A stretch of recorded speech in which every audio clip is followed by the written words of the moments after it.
Good morning. I'm Reverend Kathleen Fowler, and my pronouns are she and her, and I am privileged to serve as your Minister of Pastoral Care. Welcome to First Unitarian Universalist Church of Columbus. We begin this service by acknowledging that we gather on the ancestral lands of the Adena, Hopewell, Wyandotte, Miami, Seneca, Erie, and Cayuga people. We cultivate this awareness that our symbolic acknowledgments be accompanied by concrete acts of solidarity, healing, and reparation.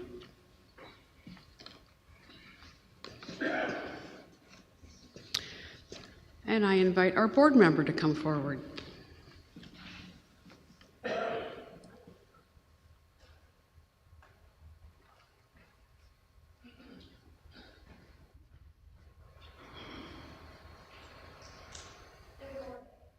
Is this on? I'm Chris Sullivan, and I'm happy to serve this congregation as a member of your Board of Trustees. My pronouns are she, her. Welcome to First UU. Whether you are joining us online or in person, and whether you are a new face or a familiar one, we are glad you are here. If this is your first visit, please stop by the welcome table out in the gallery for your first-time visitor gift. Everyone, please let us know you are here today by scanning the QR code on your order of service or on the screen. Here you can check in, find our order of service, the Joys and Sorrows form, and our donation page. And these are our announcements for today. After 22 years of devoted and faithful service to our First Unitarian Universalist Church as front office administrator, Marian Garcia has tendered her resignation in order to make her tutoring business full-time. In order to pay her tribute and celebrate her lengthy service, we have a farewell party. Cake will be served after the service to thank Marian for her many years of loving hard work. Come join your attendees and delegates on Sunday, today after the service, 11:30 to no later than 1:30, to learn about General Assembly and the decisions that we made with hundreds of other UU congregations about divestment and Article 2 and workshops and worship services. You'll get to see and discuss snippets of what happened and have a chance to have your questions answered. And finally, now is the time to submit, is that me? Now is the time to submit your joys and sorrows. Use the QR code that is available on the screen throughout the service or the paper forms back on the candle table. Anything we receive by the end of the time for all ages will be shared later during the caring meditation. We also invite any children who want to help bring in the light to meet Gus out in the gallery.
We're going to switch the order of service a little bit. The children are bringing in the light right now.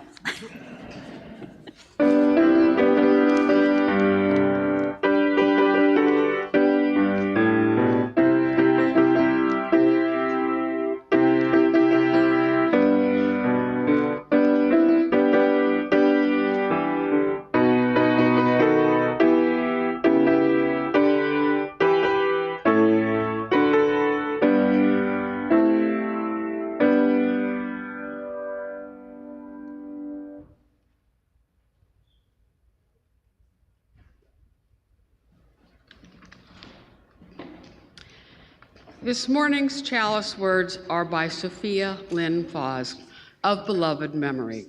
She was a pioneer in the early Unitarian religious education. We gather in reverence before the wonder of life, the wonder of this moment, the wonder of being together, so close and yet so apart, each hidden in our own secret chamber, each listening, each trying to speak, yet none fully understanding, none fully understood. We gather in reverence before all intangible things that eyes see not, nor ears can detect, that hands can never touch, that space cannot hold, and time cannot measure. May the light of this chalice remind us that speaking and listening are gifts of equal measure. Kathleen and I will now share opening words with you.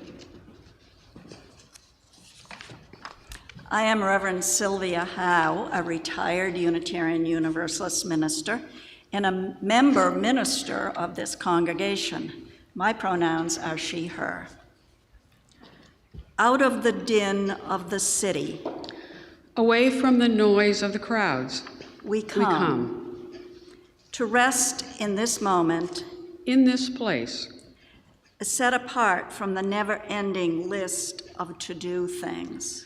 Embracing the seventh day, a day of rest, we come to warmth and stillness of this sacred hour. Remember, you have chosen to be here. Something in your life led you to arrive here now. Whatever tasks and cares await you now, for this brief time, simply rest. Allow your soul to be nurtured. Let the waves of your mind and heart gradually subside. As you come home to yourself, holy and whole. Come, let us worship together. Our opening hymn is number 34 in the gray hymnal.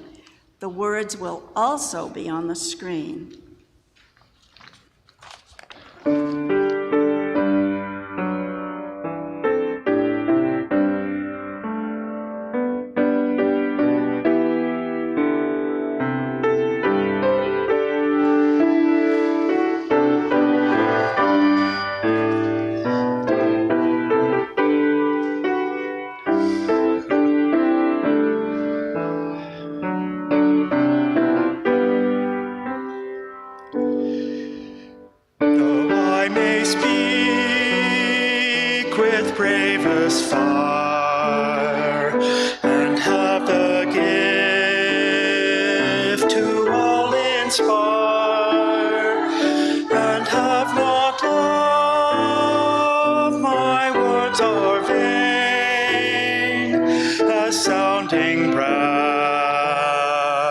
And hopeless gain, though I may give all I possess,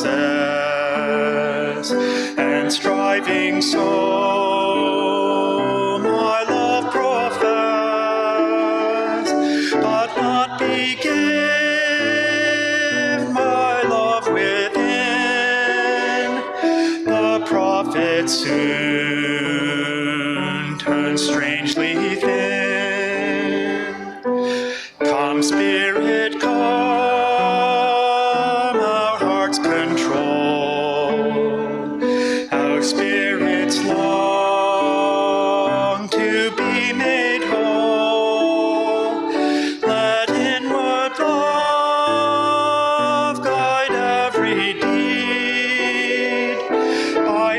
we worship and are freed.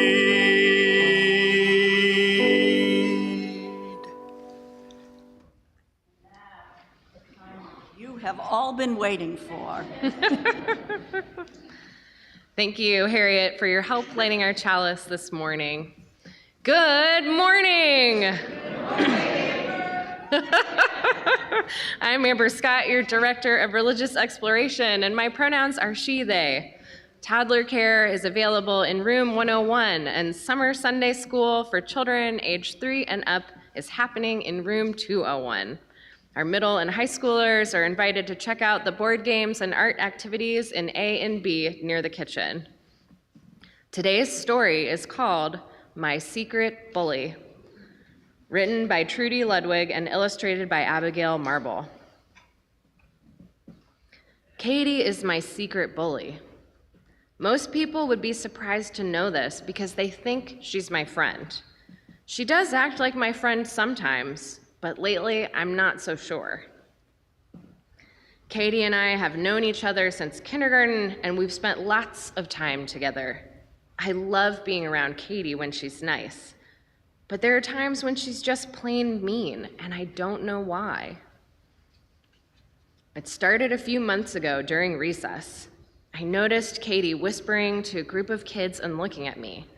I asked what they were talking about. Katie said, "Oh, nothing. I'll tell you later." Someone giggled, and that made me feel bad. The next day, when I was playing with Sarah, Katie grabbed my arm. "If you play with her, I won't come over to your house tomorrow," she whispered. It just didn't feel right. I wasn't sure what to do. Maybe Katie was having a bad day, so I ignored what she said. A few days later, I saw Katie playing ball with Sarah. It looked fun, so I asked if I could join. Katie just stared at me and didn't say anything. Not one word. "Katie," I asked again, "can I play with you and Sarah?" "We're in the middle of a special game right now. Maybe later." I looked at Sarah, but she didn't say anything. She just stared at her shoes and pretended I wasn't there. So I walked away, feeling a tight knot in my belly. That night, I couldn't concentrate on my homework, and my mom noticed. "What's wrong?" she asked. "I'm having trouble with Katie. She seems really mad at me, and I don't know why." "You've been friends a long time, Monica. I'm sure you'll work it out." I wasn't so sure. "Why don't you call her and talk about it?" Mom suggested. So I did. But when I asked if she was mad, Katie said, "No, I'm not mad at you. You're just so sensitive." Maybe she was right. Maybe I was too sensitive. Things didn't get better. They got worse, much worse, to the point where no one would play with me at recess. And there was Katie, hanging out with my other friends, laughing and being sweet and nice to everyone but me. Maybe there was something wrong with me. For the third day in a row, I told my mom I had a stomach ache and couldn't go to school. "You've been complaining of stomach aches a lot. Is something going on at school?" When I saw the love and worry in my mom's eyes, I knew I couldn't keep my secret bully a secret any longer. At first, I just started to cry and couldn't stop. Mom hugged me and waited patiently. I told her how hard it is to be friends with Katie.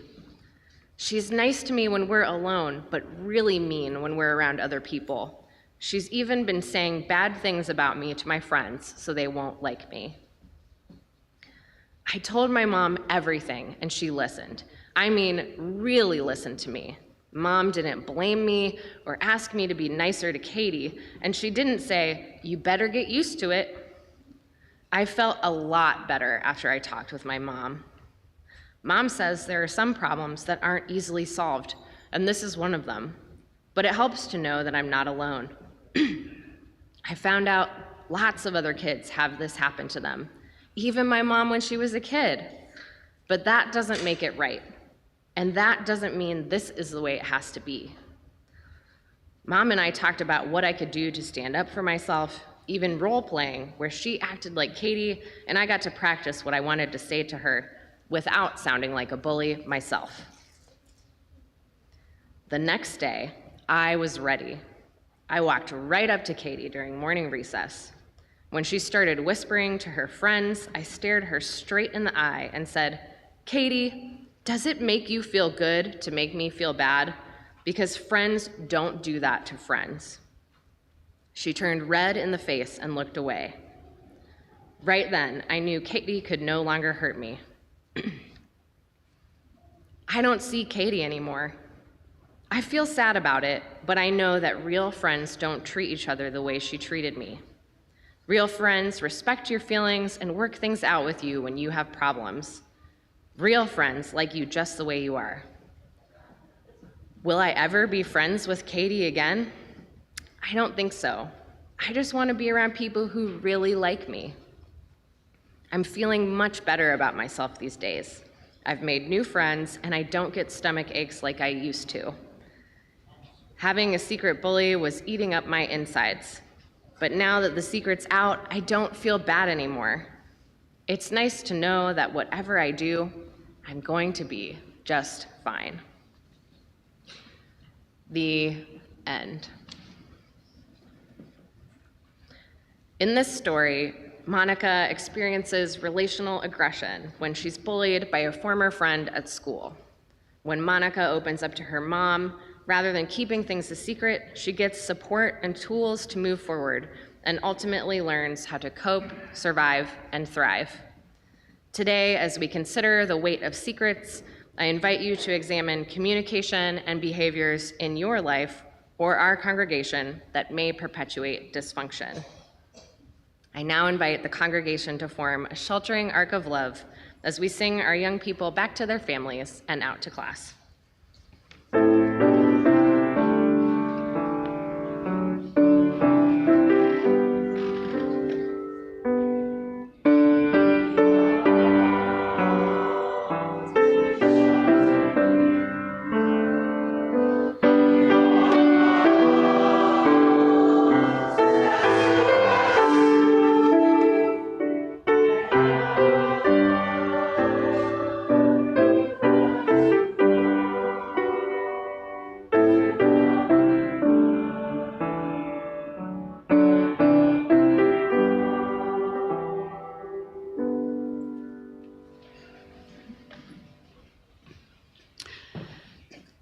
Our centering words this morning are by Barbara Wells Ten Hove. O spinner, weaver of our lives, your loom is large. May we who are gathered here be empowered by that love to weave new patterns of truth and justice into a web of life that is strong, beautiful, and everlasting. I invite you now to remain seated and join with us in singing hymn number 389. And the words will be on the screen, and it's also in the gray hymnal.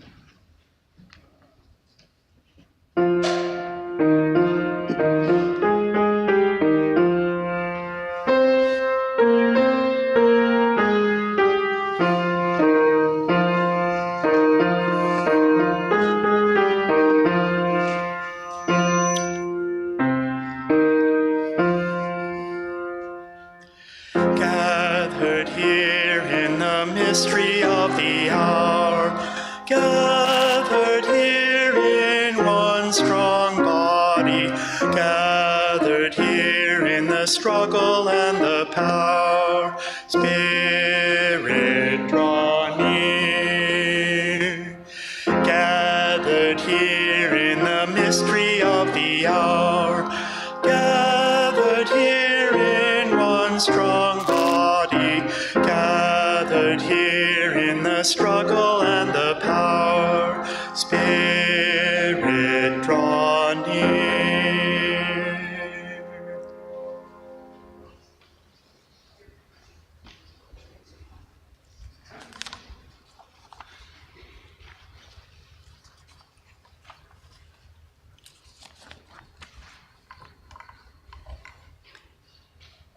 The readings this morning from Teresa Cooley, our brand new developmental minister's book, Transforming Conflict. If you haven't bought the book, please do. It is super. The first reading is by Victoria Stafford and introduces one of the chapters. The church exists in part to remember, to rescue from a vast silence the stories that might not otherwise be heard, to ask questions that might not elsewhere be asked, to celebrate victories and mourn losses that might otherwise be forgotten, to bless what might go unblessed. This remembering, this naming of truth, the consecration of stories forgotten, forbidden, and hidden, both terrible and beautiful, is the sacrament of the living word. And by Teresa. Unfortunately, it is not unusual to see multiple cases of misconduct within a congregation. Typically, a system has grown up around the misbehavior, allowing it to become a secret and having few mechanisms for accountability, thereby creating space for someone else to misbehave.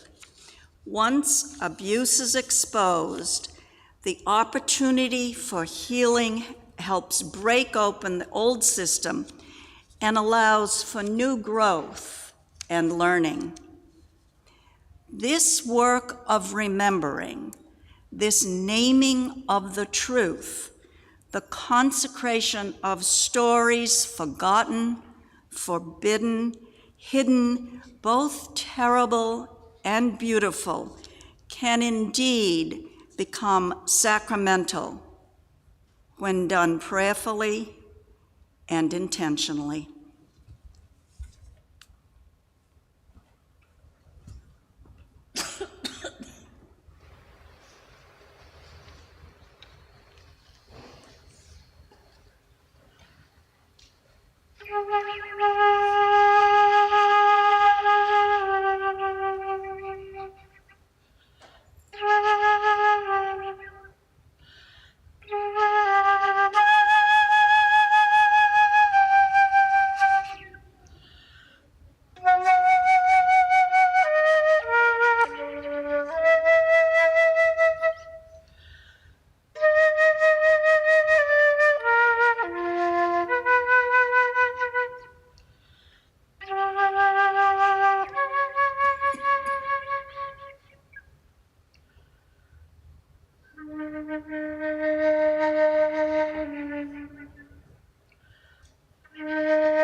Thank you, Sarah. That was lovely.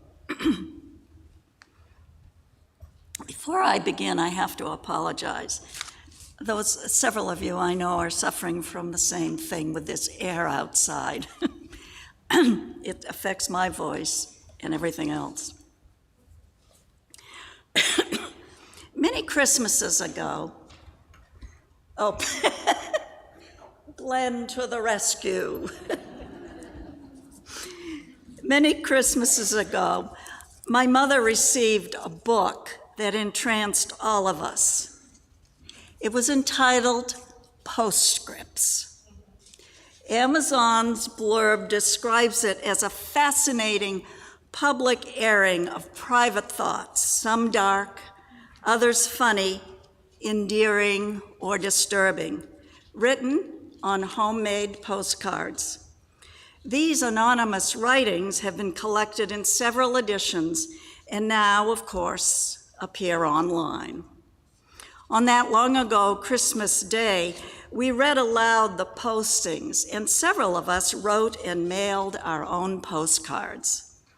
I clearly remember our 10-year-old grandson carefully writing his postcard, not showing it to a soul, or telling us what he wrote and quickly taking it out to the mailbox.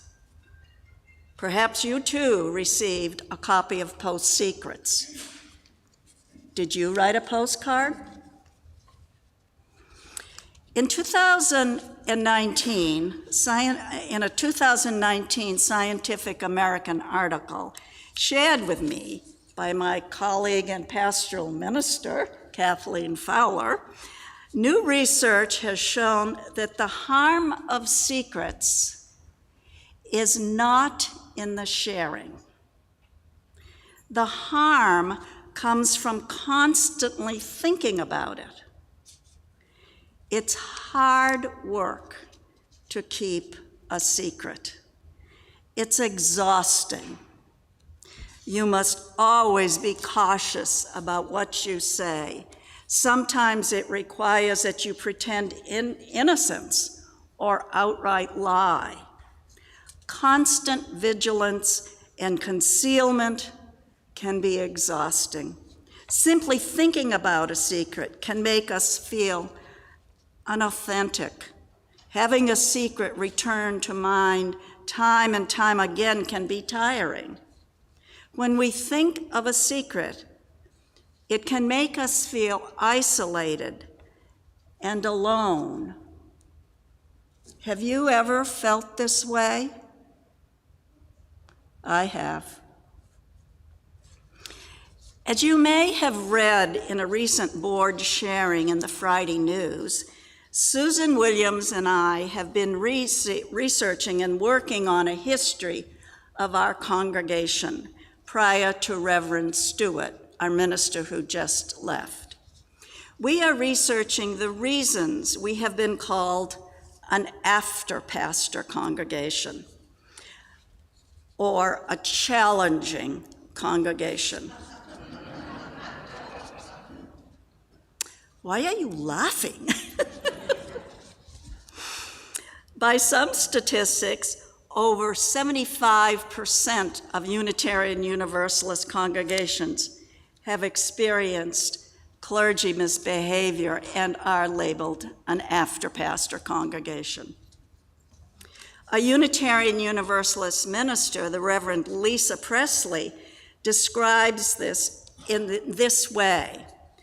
After-pastor is a term used in congregations when the pastor or minister or other leaders have violated the boundaries that are expected for their position. Often it's applied to situations where the violation has been sexual in nature, when the minister, lay leaders, or congregants have behaved sexually toward other members or friends, and situations often involving abuse of power. However, after-pastor is also used to refer to other boundary violations. It can involve bullying or gaslighting behavior, and in general, acting in ways that blur the lines of professionalism and authority in the congregation, as well as inappropriate actions by other staff or members of the leadership who are not ordained. It can create the same kind of issues in a congregation, especially when these actions are kept secret and are otherwise hinted at, but not dealt with and named as inappropriate behavior. Some of the characteristics of such congregations include these: a culture of distrust in the congregation, particularly of the leaders, whether ordained or not. Unhappy relationships with subsequent leaders or ministers. Reluctance to confront inappropriate actions within the congregation. A culture of secrecy. Reactivity and anxiety in the congregational system. Anger, shame, loss, and grief. Do you think any of these might apply to our congregation? A culture of secrecy has intrigued Susan and me. It keeps appearing as we have scoured the archives and listened to you talk about your experiences at First Unitarian Universalist. Secrecy seems to be a part of our congregational DNA. I want to share two early instances where we believe this culture of secrecy has impacted our congregation. Reverend Sidney Peterman was our fifth minister. Called in 1951, he came with great recommendations. I was intrigued, though, by an article written about him in the Dispatch. I recall it went something like this: Reverend Peterman is an anomaly among Unitarian ministers. He's a bachelor. The 5 years that Reverend Peterman was here were exciting times. The church doubled in size. 2 Sunday services were necessary to accommodate the crowds. Outside speakers were invited to the winter lecture series, and a search for a bigger church home began, and social justice became part of our identity. And then Reverend Peterman left. Despite assuring the congregation that his departure was personal, his desire to care for his ailing parents, and his love of California, there are hints of something amiss in the board minutes. He moved to San Jose Unitarian congregation and later rose in the association hierarchy. I met Reverend Peterman early in my ministry.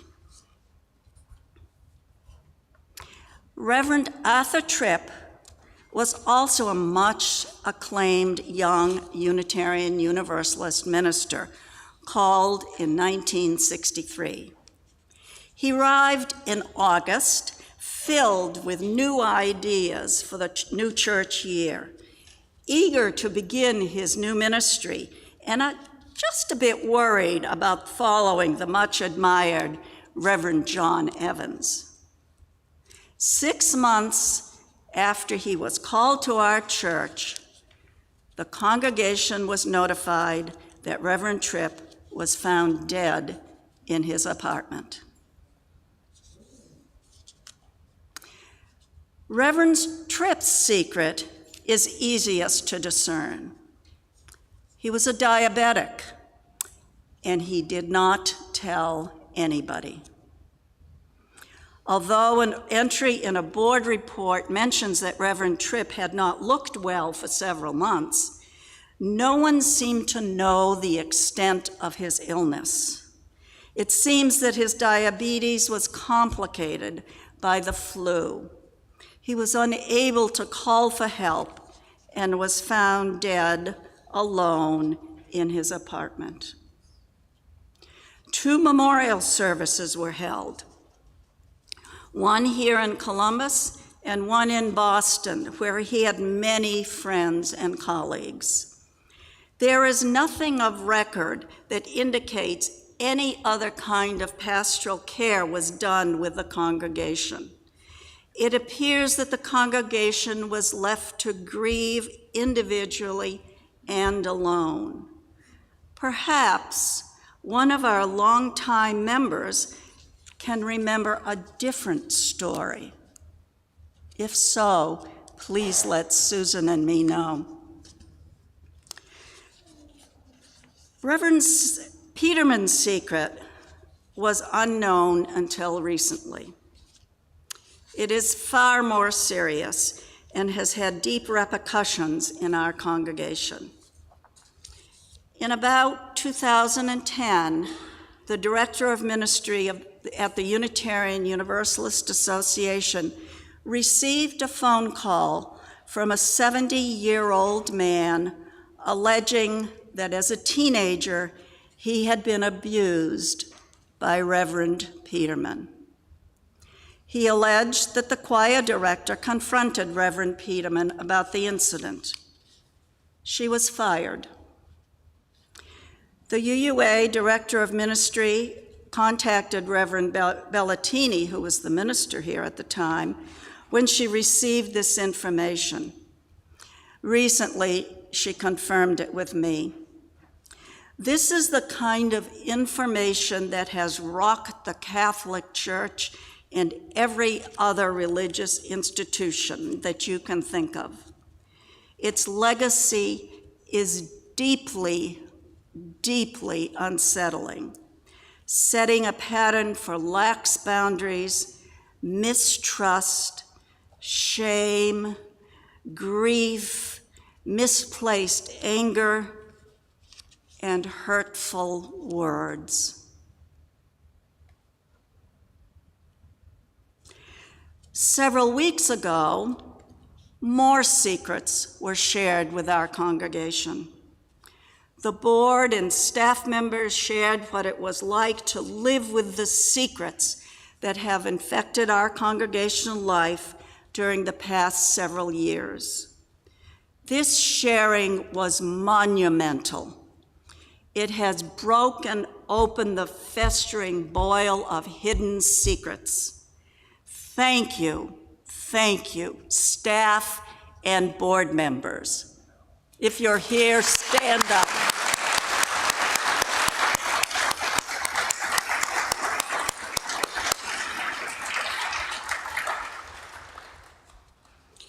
In a slightly redacted form, I quote Reverend Teresa Cooley, who says, "Once secrets are exposed, the opportunity for healing helps break open our old system and allow for new learning and growth." How are you feeling now that some of our church's secrets have been revealed? Do you wish that our dirty linen had not been shared in public? Do you wonder how the church you love could harbor such secrets? Do you believe that we need to forget the past and move on? Does learning all these secrets leave you feeling exhausted?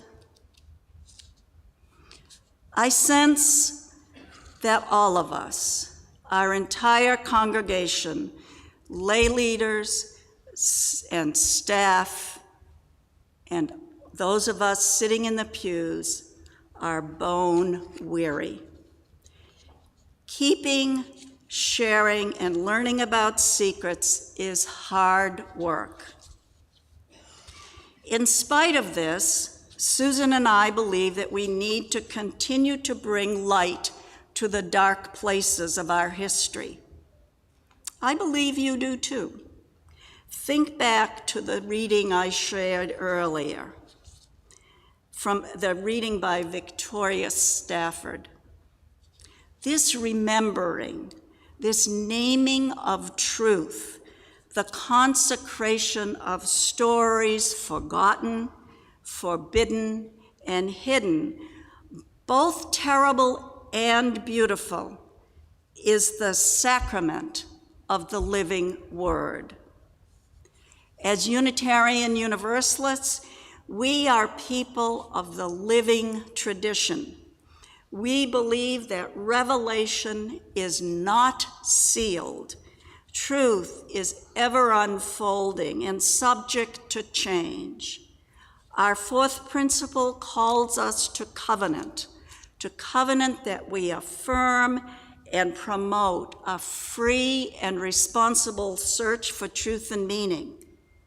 This is not easy. We are each, every one of us, blinded by the truths we hold dear. At least I know I am. Susan's and my research have not only been sifting through the archival records, we've met with various groups and individuals who have shared their stories. We've heard many powerful, inspirational stories about our ministers and our members. We've also heard painful, cruel, malicious stories that were heartbreaking. Until Reverend Teresa was asked to be our new developmental minister, Susan and I had planned to hold several listening sessions this summer so that all of you would have a chance to share your stories. However, we decided to wait until Reverend Teresa has arrived so that we could work with her on this project. Until then, I offer you an option similar to the anonymous postcards sent to postscripts. In the hymnal holder under your seats, you're going to find index cards or little strips of paper and pencils, and if you don't find them there, I've got more index cards up here. Pencils, not so much. You're going to have to use those in your pocket. If you are so inclined, take a moment, about 2 minutes, to jot down a secret that has been weighing on your soul. It might be personal, or it might be about an experience in our church community. If your secret is personal and writing it down gives you a sense of closure, take it with you. If you'd like to talk about your secret, contact your therapist or one of our pastoral listeners or ministers, and they will set up a time to talk. Excuse me. If your sharing is about your experience in the church, put the card in the basket in the back of the worship center and make sure your name is on it so Susan and I can talk to you. If you'd rather share your secret verbally or via email, contact Reverend Fowler for verbal sharing, or you can send it to me or Susan. My email is SYLHOWE, my name, 42, bet you can guess what that is, at gmail.com. 2 minutes, write a secret if you would like.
Confiding a secret can feel liberating and cleansing.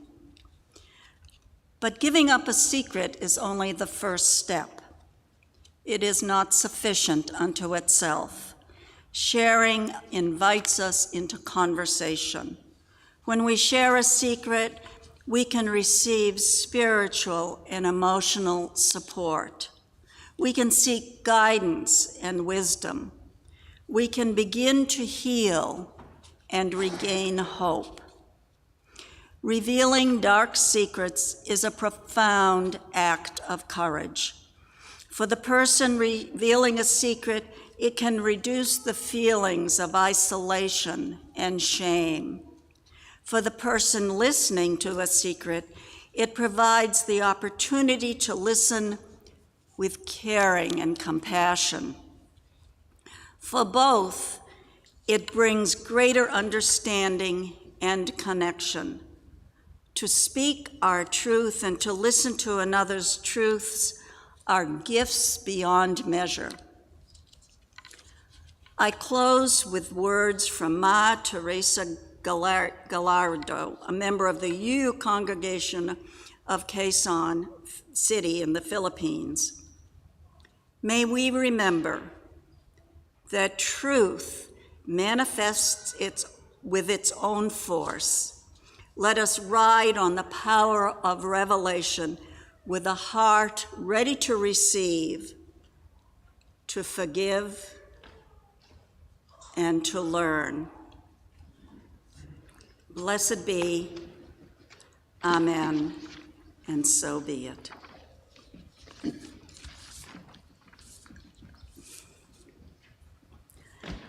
I invite you now to join in a litany of atonement. Your words will be, we forgive ourselves and each other, we begin again in love. For remaining silent when a single voice would have made a difference. We forgive ourselves and each other, we begin in love. For each time that our fears have made us rigid and inaccessible, we forgive ourselves and each other.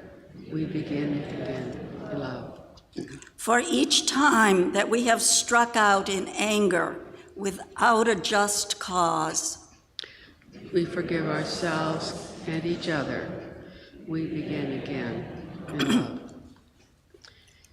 For each time that our greed has blinded us to the needs of others, we forgive ourselves and each other. We begin again in love.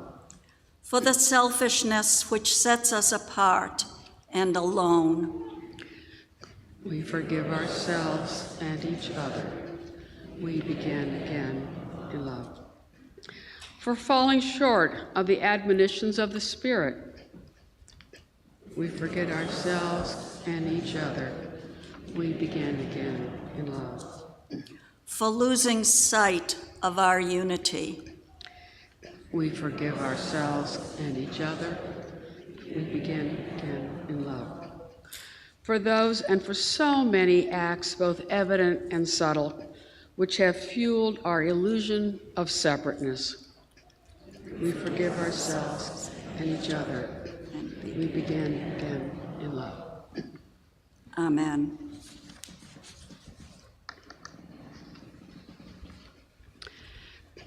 Our Share the Plate recipient is Sedona Grace.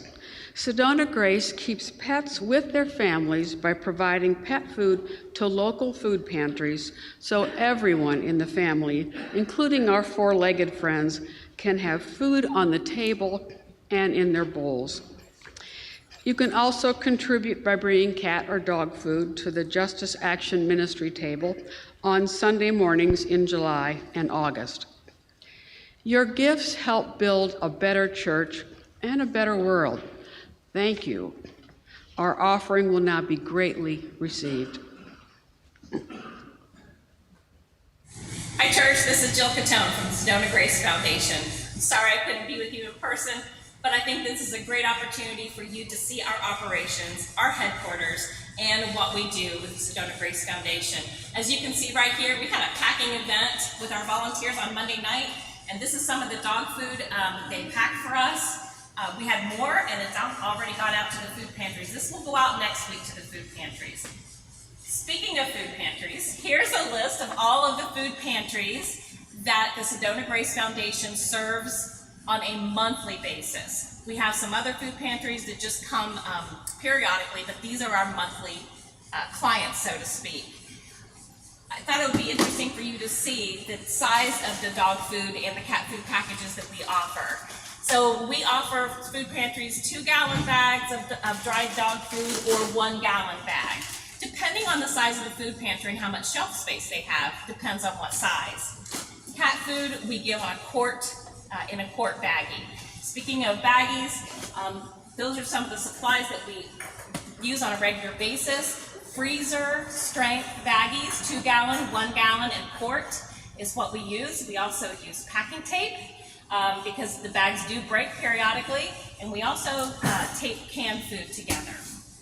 In 2022, we provided 16,423 of these packets to food pantries, and that equaled out to be 59,584 pounds. Church, you were a big part of this because we used the donations that you gave us, and we greatly appreciate that. We get our dog and cat food from Tractor Supply Company and Sam's Club. But I want to wrap this up by saying thank you so much for helping us keep pets with their families.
This morning for our caring meditation, I offer 2 short poems for your consideration.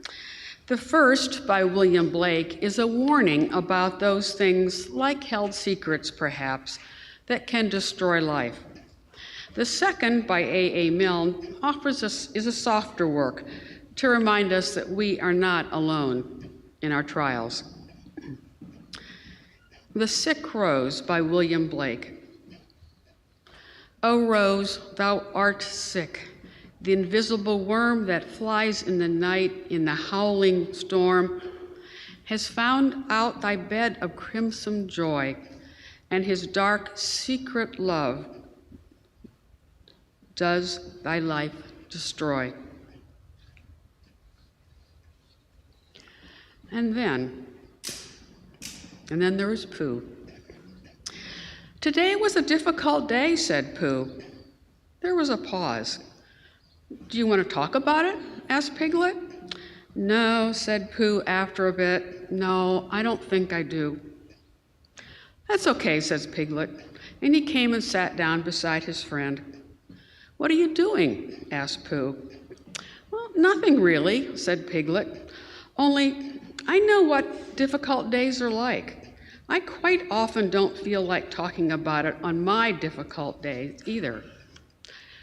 But goodness, continued Piglet, difficult days are so much easier when you know you've got someone there for you. And I'll always be here for you, Pooh. And as Pooh sat there, working through his head his difficult day, while the solid, reliable Piglet sat next to him quietly, swinging his little legs, he thought that his best friend had never been more right. Where would we be without Pooh in our lives, right? And Piglet. This morning, we hold up. The Florida Board of Education approved a new set of standards for how Black history should be taught in the state's public schools. It bars instruction in schools that suggest anyone is privileged or oppressed based on their race or skin color. The new standards require instruction for middle school students to include the words, and I quote, "how slaves developed skills which in some instances could be applied for their personal benefit," unquote. Spirit of life, help us wallow in our discomfort, then let us lean in. Stephen Wyatt, age 46, is among a handful of beneficiaries of an unusual experiment in real estate and urban renewal in Poole, England. For 2 decades, he was caught up in a cycle of drug addiction and rehab. During a stint at a recovery center, he learned how to restore furniture, a skill that led him to an unexpected place, running his own store in a coastal town in southwest England. His store, Restored Retro, is one of 10 businesses that were given 2 years of free rent for an empty storefront on a small shopping street in Poole. The rent-free period not only changed the lives of Mr. Wyatt and several other small business owners, but it has also transformed the street, which now has a constant flow of foot traffic in an area that many locals used to avoid. This section of Poole has become a nexus for independent businesses, and Mr. Wyatt, following his 2 years of free rent, doubled the size of his store. He wanted to offer something Poole had never seen before, he said. A spirit of life, may we always believe in the potential of ourselves and of each other. I now invite Barb Fiorini, our pastoral listener this morning, to come forward, and she will read the joys and sorrows you have submitted during the service after I read the ones submitted from the past week. Please remember that any submission between 4 p.m. on Saturday and the start of this service will be read and cards signed next week. So we have 2 caring cards this morning. Happy birthday to Stuart S., who will celebrate his 80th birthday on Tuesday, July 25th.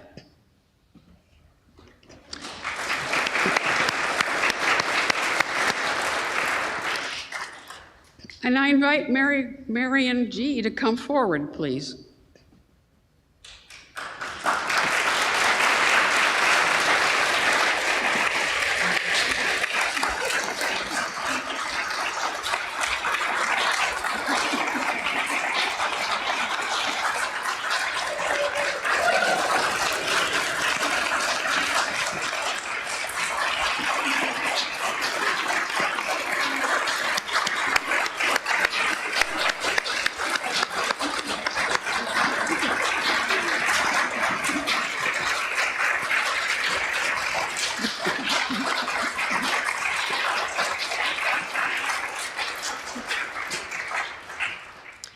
After 22 years, First UU's office manager, Marion, has resigned from her position in order to accept new possibilities and opportunities to further her tutoring business.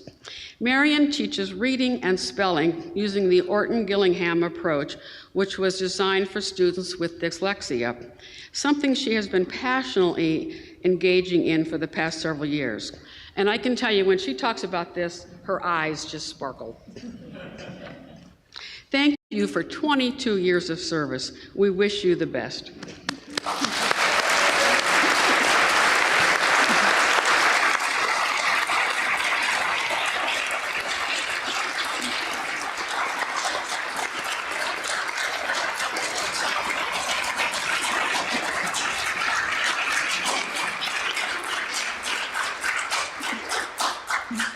I want to say thank you to everyone. I'm going to miss everyone so much. Thank you.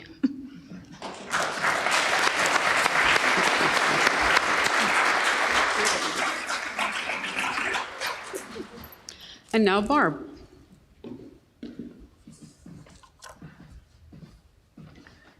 Hi, I'm Barb Fiorini, and my pronouns are she, her, and I'm a member of the pastoral team. And this is unscripted here, but I want to say Marian Garcia has been an amazing help to me in any official capacity I've ever had in the past in this church, and in a personal way too. Always getting back in an efficient manner and being so helpful. And I really appreciate that. Thank you. We're going to miss you. We have 4 joys and sorrows that were submitted in the back this morning. We had nothing that came in over online. 2 of these are for the same family, Tanisha and Timothy Day. Tim is recovering from a chest infection in the hospital. And Tanisha is recovering from a blood clot in her leg.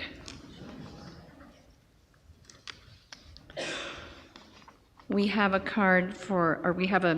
sorrow for Stephanie and Zach. Our much-loved kitty named Rain Cloud has cancer. We are still hoping for remission. Please send positive thoughts her way. And we have a joy from Jennifer N. She's starting a new job at NASA on August 1st and doesn't have to move. Thank you.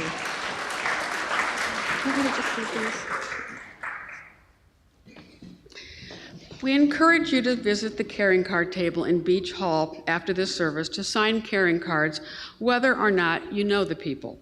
This long-time tradition of signing cards in person is an important outreach to members and friends. And may we hold these joys and sorrows and all of those yet unspoken gently in our hearts. And now I invite you to rise as willing and able to sing hymn number 318, We Would Be One. It's in the gray hymnal, and we will also have words upon the screen.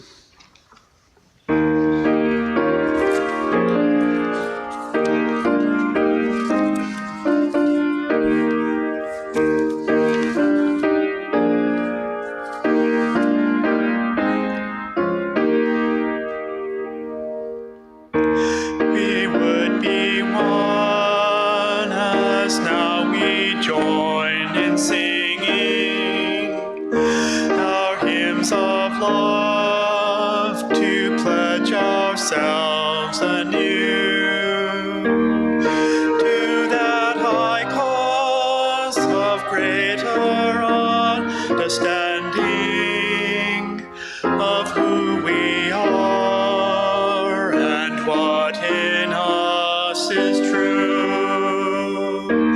We would be one in living for each other to show to all a new community.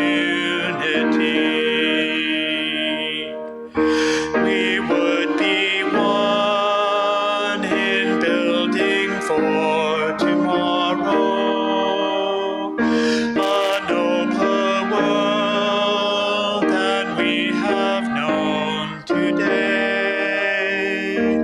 We would be one in searching for that meaning which binds our hearts and points us on our way. As one we pledge ourselves to greater service. With love and justice strive to make us free.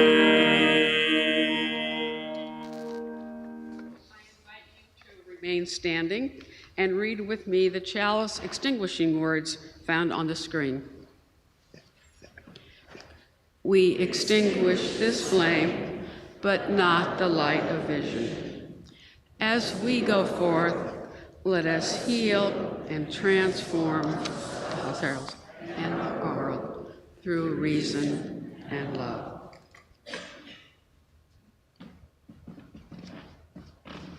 Take courage, friends. The way is often hard. The path is never clear, and the stakes are very high. Take courage, for deep down there is another truth. You are not alone. Go in peace.